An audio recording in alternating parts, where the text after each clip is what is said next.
عالمی تحریک سنی دعوت اسلامی کی جانب سے ہر سال اجتماعی قربانی کا اہتمام کیا جاتا ہے۔ ہمارا اپنا یہ تجربہ ہے کہ بعض حصہ لینے والے جب ہمارے پاس آتے ہیں تو وہ کہتے ہیں کہ ہمیں 2 حصے چاہیے، آپ ہمیں بتائیں کہ گوشت کتنا ہمیں ملے گا۔ ہم ان سے یہ کہتے ہیں کہ قربانی میں نیت گوشت کی نہیں ہونی چاہیے، صرف اللہ کی رضا نیت ہو۔ تو ہم سے کہتے ہیں نیت ہماری یہی ہے، لیکن پھر بھی ہم جاننا چاہتے ہیں کہ آپ ایک حصے کے بدلے کتنا گوشت دیں گے، کیونکہ فلاں ٹیبل والا جو ہے یا فلاں مدرسے والا یا فلاں قصاب جو ہے وہ ہمیں 20 کلو دینے والا ہے، 18 کلو دینے والا ہے، 15 کلو دینے والا ہے۔ تو اس طرح کے سوالات لے کر جو آتے ہیں ٹیبل پر، یا اس طرح کی نیت لے کر جو آتے ہیں، حضرت ان کی قربانی کے تعلق سے کیا مسئلہ ہے؟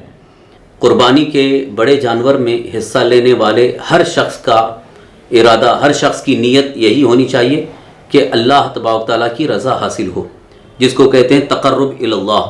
تو ہر ایک کی نیت تقرب اللہ کی ہوگی تو سب کی قربانی درست ہے، اور اگر کسی ایک کی بھی نیت تقرب اللہ کی نہیں بلکہ گوشت کھانے کی ہے تو ہرگز قربانی اس کی بھی نہیں ہوگی اور کسی کی بھی نہیں ہوگی، کیونکہ عام طور پر لوگ جانتے ہیں کہ بڑا جانور جب ذبح ہوتا ہے، بڑے جانور کو جب ذبح کیا جاتا ہے اور اس کے اندر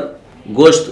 کم سے کم 70 کلو ہوگا، 80 کلو ہوگا، تو اگر 70 کلو کا ہوگا تو اس میں 10 کلو سب کو ملیں گے، تو اس کا ایک اندازہ اپنے پاس رکھ لینا چاہیے۔ لیکن یہ سوال کرنا، یہ پوچھنا کہ کتنے کلو ملے گا، یہ بالکل ہی درست نہیں ہے۔ اور اگر اس طرح کے سوال پر کوئی یہ کہتا ہے کہ فلاں صاحب یہ وعدہ کر رہے ہیں کہ وہ 20 کلو دیں گے، 15 کلو دیں گے، تو یہ بھی غلط ہے، اس لیے کہ جب جانور سامنے نہیں ہے، جانور ابھی ذبح نہیں ہوا ہے، تو وہ وزن متعین کیسے کر رہے ہیں؟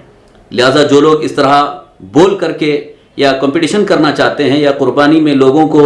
اپنی طرف مائل کرنا چاہتے ہیں کہ ہمارے پاس حصے جمع کریں، اور اس مقصد کے لیے اس طرح سے اگر بولتے ہیں تو یقیناً وہ جھوٹے شمار ہوں گے، اس لیے کہ اگر آپ نے کہہ دیا ان کو کہ ہم 20 کلو دیں گے، لیکن اگر جانور آپ کو 80 کلو کا ملا اور 80 کلو کا آپ نے ذبح کیا تو اب 20 کلو تو اس میں دے ہی نہیں پائیں گے۔ اس طرح سے قربانی کرنا یہ بالکل ہی درست نہیں ہے۔ لہٰذا جتنے بھی اجتماعی قربانی کرنے والے ہیں ان کو اس بات کا خاص خیال رکھنا ہوگا کہ جو بھی شریک ہو رہے ہیں انہیں یہ بتایا جائے کہ ہم تندرست و توانا صحیح بے عیب جانور خریدنے کی کوشش کریں گے۔ اب اس میں جتنا بھی گوشت نکلے گا اسے وزن کر کے جتنا حصہ آپ کا بنے گا اس کو آپ کو دیا جائے گا۔ ساتھ ہی ساتھ قربانی میں حصہ لینے والے ہرگز یہ تصور بھی نہ رکھیں، یہ ارادہ نہ رکھیں کہ ہم کو گوشت اتنا ملے گا یا جانور کے اندر سے یہ چیزیں ملیں گی، جیسے ہم کو کلیجی چاہیے، ہم کو پائے چاہیے، منڈی چاہیے، یہ سب چیزیں ہرگز مطالبے میں نہیں ہونی چاہیے، بلکہ نیت یہ ہو کہ ہماری قربانی اللہ کی بارگاہ میں پہنچ جائے۔ قرآن پاک میں اس بات کا ذکر اللہ تبارک تعالیٰ کے فرمان میں ہے، لَن يَنَالَ اللَّهَ لُحُومُهَا وَدِمَاؤُهَا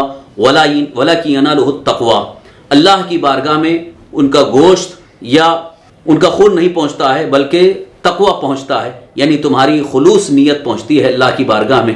تو قربانی اصل اللہ کی بارگاہ میں تقرب اللہ کی نیت ہی ہے، اور اس نیت کے تحت جانور کو ذبح کیا جا رہا ہے۔